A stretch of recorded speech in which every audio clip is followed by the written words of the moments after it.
बात है। शेर हवा, शेर हवा।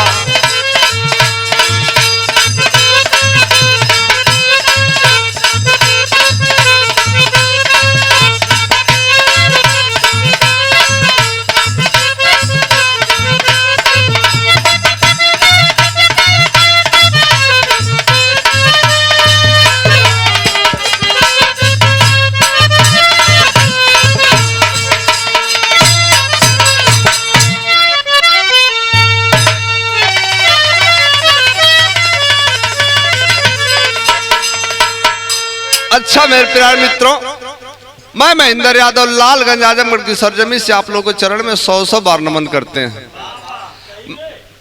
मैं अपनी पूरी टीम, वही हमारे ढोलक पर सूरज भैया और हारमोनियम पर सुरेश भैया और कोर्स पर मुन्ना भैया और बहादुर भैया, दीपक यादव के अपार सहयोग से लवली रिकॉर्डिंग स्टूडियो के बैनर तले एगो बिरहा प्रस्तुत करत थे जोन हाल ही में कांड भइल बा, करंट मैटर बा। हमें संसार के लोग अपना से ज्यादा लोग पाखंड पर करल। बिरहा का शीर्षक बा मौत का तांडव सत्संग में फंसे भगवान। ऐसन ऐसन धरती पर लोग हों जो भगवान के बिल आके बजा देता कहीं न कहीं। तो कवि जी संकेत कर तो भूमिका का लाइन हो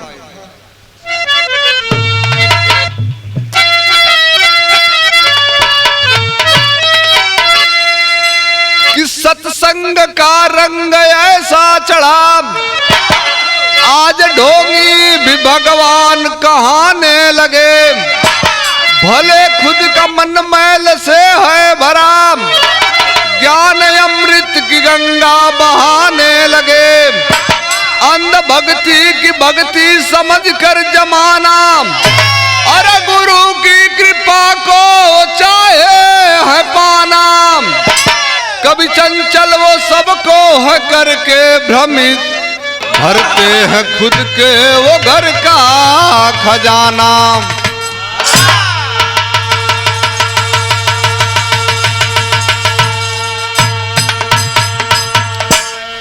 सबसे बढ़िया काम है हिंदुस्तान में हो गईल बा, जौने काम का नाम बा साधु संत सन्यासी। एकदम एक नंबर का पैसा घरे आवेला। हम आप महीना भर नौकरी करब या महीना भर कोनो बिजनेस करब तो कुछ आमदनी बुझाई जो घर का खर्चा चल जाए। कहले आन का शंख, आन का घी शंख बजावे बाबा जी, आन का घी मलिदा लेके बाबा जी अपने के बाबा जी गिनावत हुआ। हमारे हिंदुस्तान के लोग खाली ज्ञान के गंगा में बहे बदे जाके बाबा के चरण चुमत हुआ। देखो गजल के अंदाज में बहादुर भैया,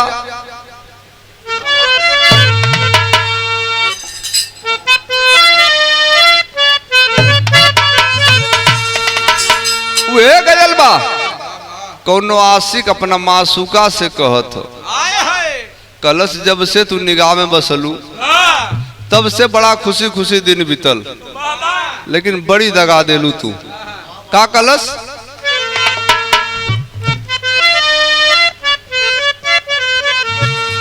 कि जब से नजर में बसलू, अरे जब से नजर में बसलू आपन भइल बेगाना।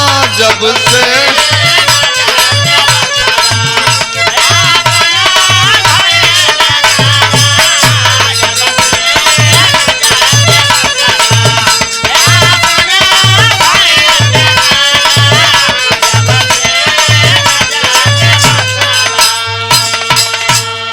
लेकिन ऐसे बढ़िया बात कवि जी बिरहा के अंदर लिखलन। ये धुन तराना छड़ी का आनंद बा। और ऐसे बढ़िया बात कवि जी लिखत हो, का लिखलन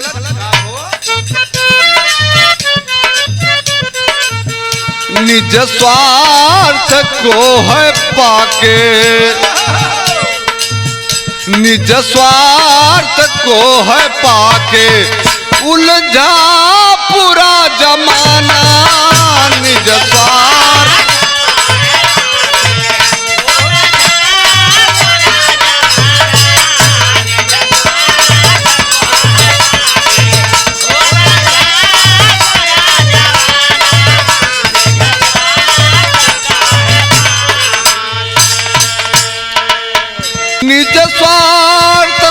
है पाके उलझा पूरा जमाना।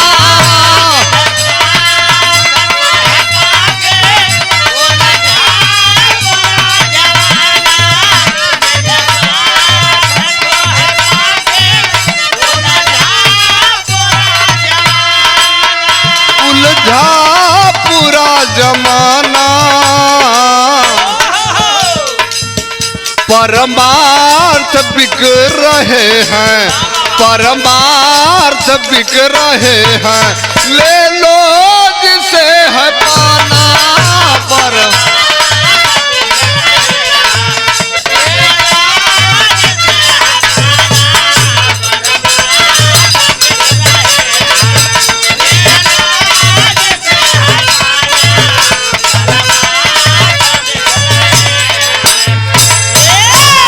यह हिंदुस्तान के सरजमी पे कुल तो कुल बिकते रहो, भक्ति भाव भजन भी बिके लगल। ऐसे कभी संकेत करें नजम कलाइन बा।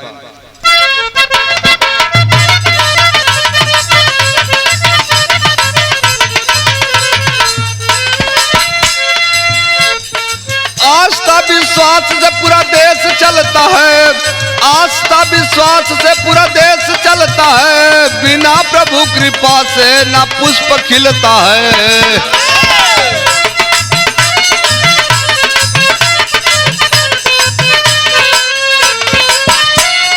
प्रांत यूपी जिला हाथरस की कहानी, प्रांत यूपी जिला हाथरस की कहानी, फूल रही गांव से मिलती सही निशानी, मानव मंगल मिलन सद्भावना सही, होगा सत्संग भारी मोह छुटेगा, बाबा नारायण साकार हरि जी आएंगे, ज्ञान और नीति सत्संग सुनाएंगे।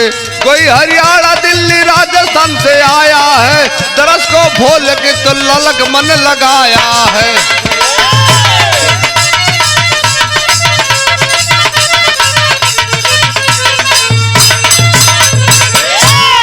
ए बाबू, आज फुलरई गांव हाथरस के अंतर्गत पड़े वाला गांव, जो ने गांव का नाम कवि जी फुलरई बतौलन।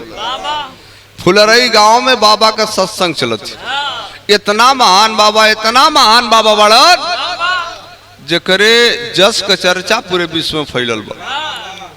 यहाँ तक कि प्रशासन के लोग परमिशन ना देते रहलन सत्संग के। किसी तरह से 80,000 लोगों की सत्संग का परमिशन मिलल। अपार भीड़ समूह जन समूह देखला के बाद लोग अवाक रह गए। कितनी चर्चा बाबा के बाद, केहू दिल्ली से, केहू राजस्थान से, केहू हरियाणा से, केहू उत्तर प्रदेश से, तमाम जगह से लोग जाए शुरू कैलन। जब जाए शुरू कैलन, प्रशासन के लोग और अदर लोग पूछले भैया ये भीड़ कहाँ जात बा, ये जत्था कहाँ जाता? कहलन भोले बाबा आयल, भोले बाबा के दर्शन साक्षात मिलता। दर्शन करे जब लोग जाते हो, साकार बाबा के दर्शन करे मिल जाते हो। जब साकार हरि के दर्शन करे लोग जाते हो, भीड़ जुटे लगल तो भैल का गीत बदल गए।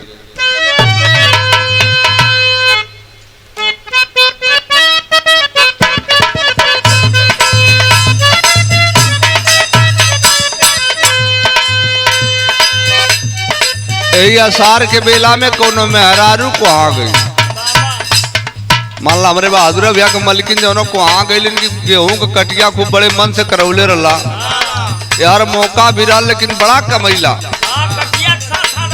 बड़ा मौका रहल, बड़ा कमैला, लेकिन हमार काम ना भइल। बताओ का काली खाली फुसलाई के करावला कटनिया हो, खाली फुसलाई के करावला कटनिया हो, कहीं के दियावला ना झुलनिया ना।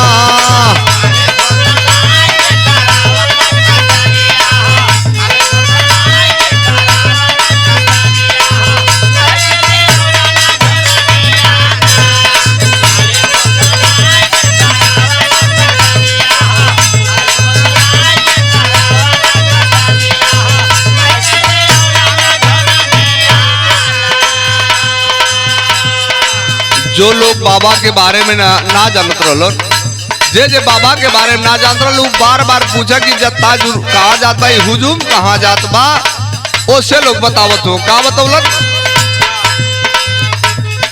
भारी भीड़ जुटल फूल रही की मझरिया हो, भारी भीड़ जुटल फूल रही की मझरिया हो, ज्ञान का बरसी बदरिया हो।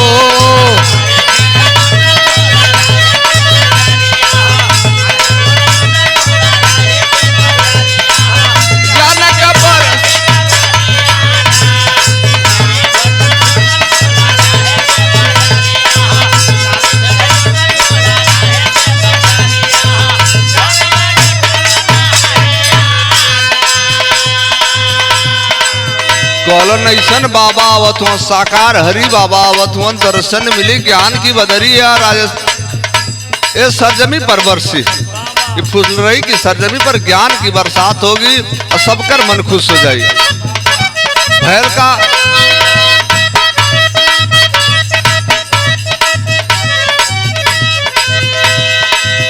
लाख 2 लाख भक्तन का मेला लगल, भक्ति विश्वास सबके मन में जगल।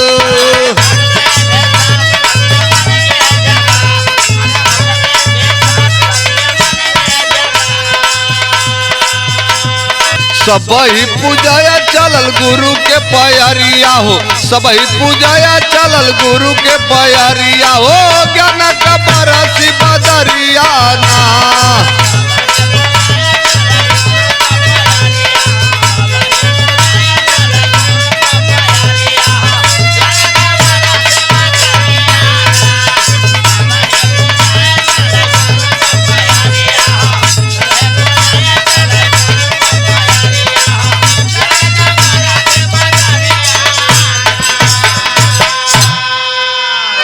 जब लोग रास्ते से जाते हो सब पूछा था तो कौलन साकार हरि का दर्शन होगा, साक्षात प्रभु से मिलन मेरा होगा।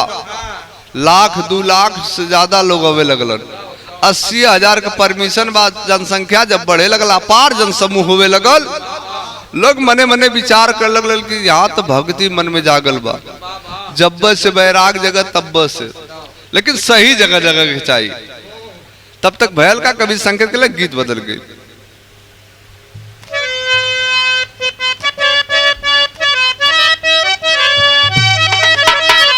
गीत के लाइन में बड़ी पुरान गीत बा, कौन गीत है? अरे सरंगिया वाले कई डेरावा, अरे सरंगिया वाले कई डेरावा, बताई दे रे लहुरी नाना दी।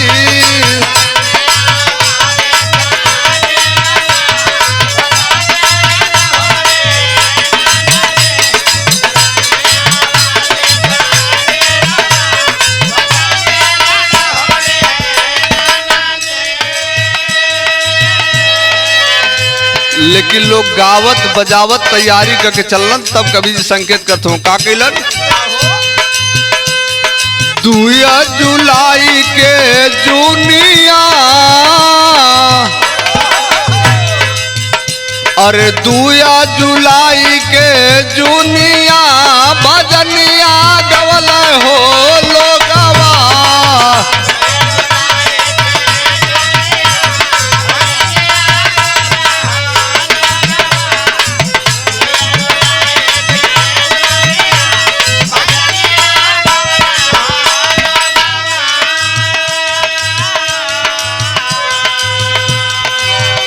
मेरे बाबू 2 जुलाई 2024 के लोग गावत बजावत के चलन चलत के बा।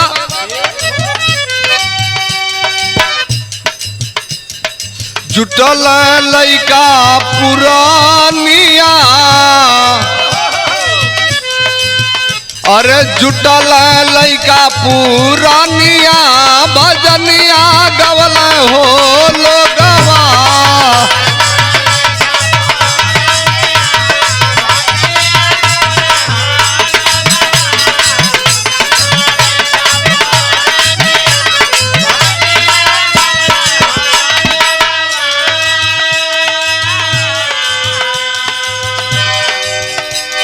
लइका पुरनिया जवान दुल्हन बहुरिया सब चलल बा।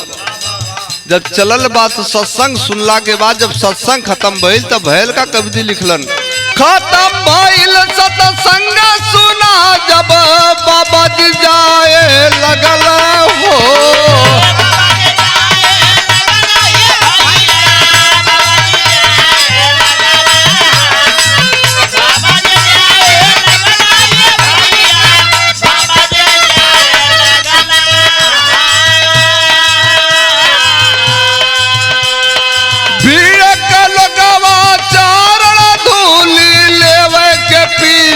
भगल हो।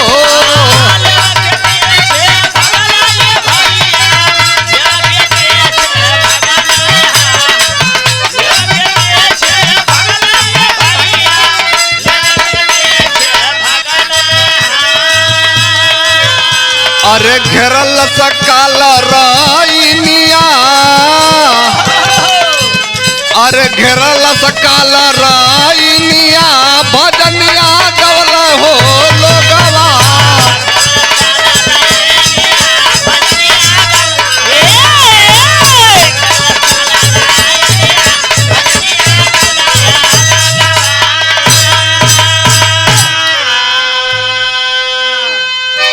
मेरे बाबू साकार हरि के दर्शन करे बदे जितना लोग गई लोलन, लोग धीरे धीरे जाके बैठलन सत्संग में। जब सत्संग खत्म भइल, बाबा जी जाए के तैयारी कर दिलन। जब भोले बाबा साकार हरि जाए शुरू कैलन तो लोग पीछे पीछे लोग दौड़े शुरू कैलन। कहलन कम से कम बाबा के चरण धूलि मिल जाए। बाबा के चरण धूलि अगर नहीं मिलती है तो बाबा की गाड़ी जिधर जाती है उसके चक्के की धूलि ही मिल जाए तब भी हमारा जीवन तारन तार हो जाएगा। लोग मने मने सोचे लगलन। तब तक यार काल अपना मुंह फैला के बैठा था, इंतजार करत रहे कि कब तक लोग कैसे लोग आ जाता और अपन मैं निकल लूं। काल तैयारी करके यार बैठल अगोरत। तब तक भइल का एगो गीत का संदेश बा।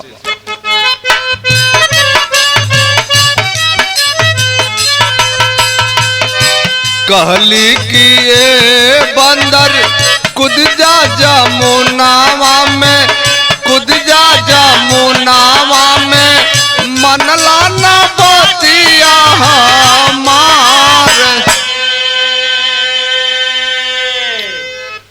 कबीर जी भाव लिखलन बिरहा में। का लिखलन? भगदड़ मचला सब भगदौरी गईल हो, भगदौरी गईल हो, कल खड़ा मुहावा के बायज।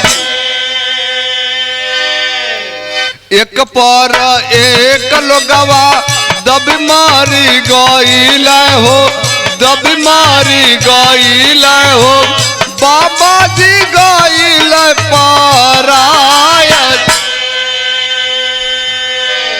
आए मेरे बाबू भगदड़ मचलबा, लोग चरण धूली लेवे बदे दौड़त हुआ, भागत जात हुअन।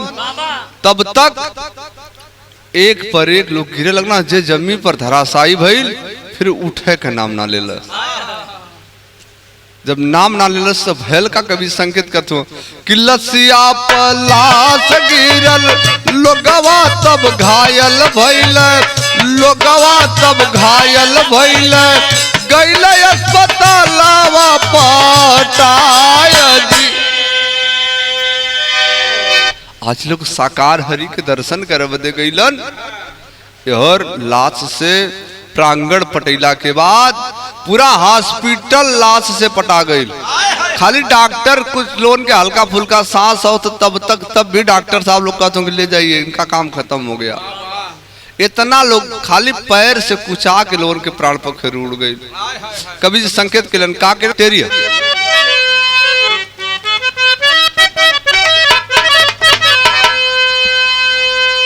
अरे रंग सब बदरंग हो गया, अरे रंग सब बदरंग हो गया, मौत नित्य करे शमशान हुआ सत्संग,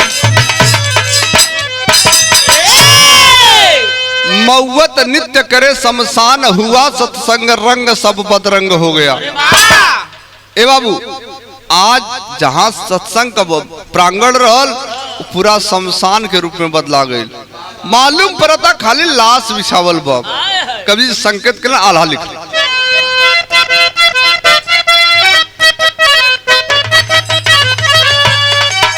कभी जी संकेत करके बताओ तो कि लाश कैसे बा। उपमा देथुन के कर अरे जैसे बिछावल जाला खेतवा में धनवा भैया,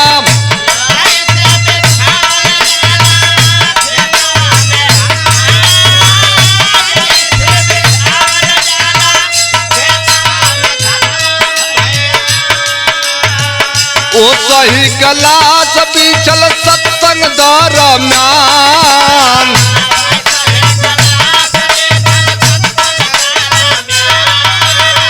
मिल के सुरक्षा कर्मी सबके बचावे भैया।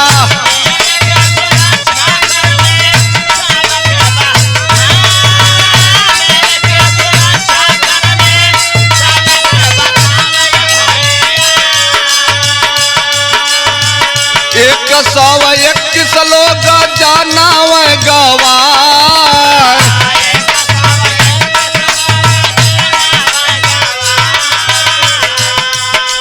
आए मेरे बाबू सत्संग प्रांगण में कवि जी बताओ तो प्रमाण मिलेला यूट्यूब चैनल के माध्यम से लगभग 121 जने प्राण गवा चुकल जब तक की बिरहा लिखाई। मरे वाला में के रहल केहू कमाई बाबू भाई भौजैया भैया।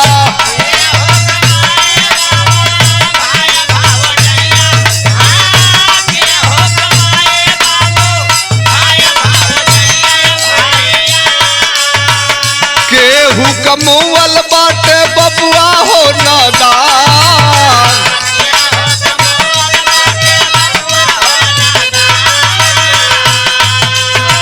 भारी सो कपास कैला पीएम सीएम डीएम भैया।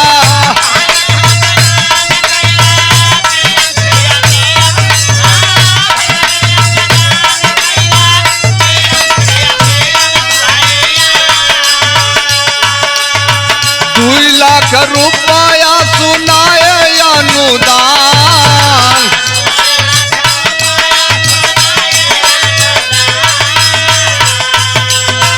बाबा के बुलडोजर चलाल भोले के ऊपर भैया।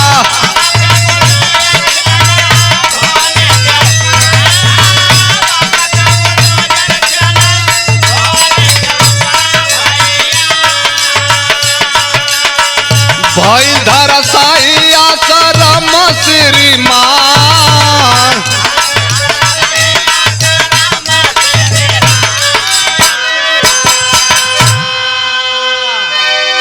आए मेरे बाबू है मेरे विराह प्रेमी जैसे मालूम पड़ता लोग बतावल धान का लहना बिछावल जाला।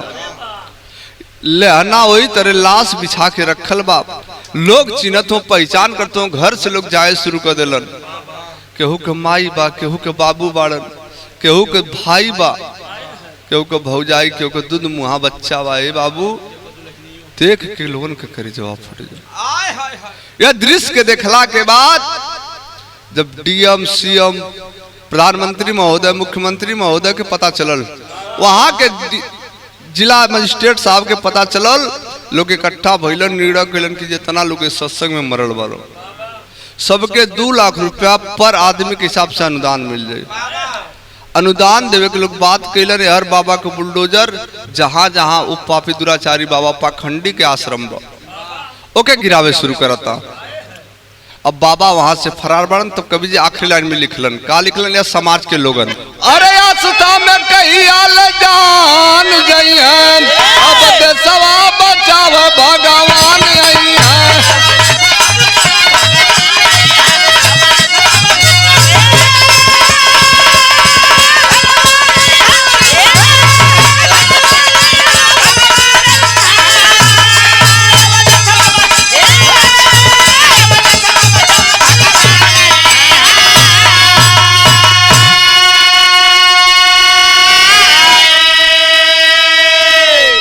आस्था और विश्वास में कितना लोगों की जान जी हैं। वो समय के बात बा जब समय बाबर अयोध्या का मंदिर बनवौला जब गिरावे के भइल तब भी लोगों की जान गई। कैलाश धाम पर भी जान गई बद्री धाम पर भी जान गई। कहिया ले सब कर जान जाए। यह देश के बचावते प्रभु फिर से कब अवतार लेबा। कभी संकेत केलन का केलन कि ढोंगी पाखंडिन के धर्म का दुकनिया कहिया ले चली ठग रात रही दुनिया।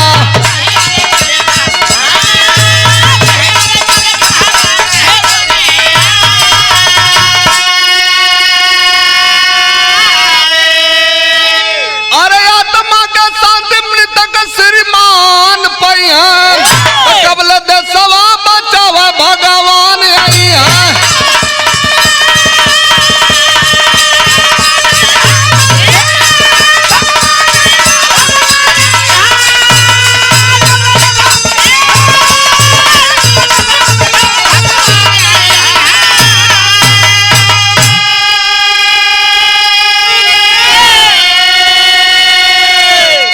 यह सरकार से यह विनती बा, यह प्रार्थना बा, हम कलाकारों की जो बिरहा हम लोग पारी पारा छोड़े हैं, बार बार एक एक बिरहा संदेश के रूप में आपके देते हैं। ये आपसे विनती प्रार्थना बा एक गीत के माध्यम से कि जितना ये ढोंगी पाखंडी बाड़न, ये दुकान आप लोग बंद करावे काम करो। सारन के लाते लाते मार। अगर ये दुकान बंद हो जाए ढोंगी पाखंडिन का, तो हमारा देश सुरक्षित रहे। ऐसे कभी लिखला अखिला में गुरु घराने परचम कि गुरुदीन मोहम्मद राम सेवक श्री राम दयाल विख्याता, अरे दयालाल जगलू यादव से मुराजी से नाता,